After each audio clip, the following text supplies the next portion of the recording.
செய்தி கேட்கத்தான் ஆசை. பூவே எந்தன் கூந்தலில் உன்னை நான் பூக்குள் ஒளிந்திருக்கும் கனி கூட்டம் அதிசயம். நெஞ்சை பூ போல் கொய்தவளே, பூக்கள் பூக்கும் தருணம் ஆறுயிரே பார்த்ததாரும் இல்லை.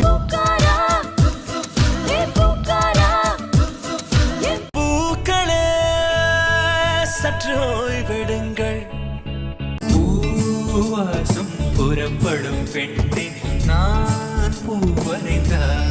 பூப்பறிக்க நீயும் போகாதே, உன்னை பார்த்தாலே பூக்களுக்குள் கத்தி. பூவே பூச்சூடவா எந்த நெஞ்சில் பால் வார்க்கவா.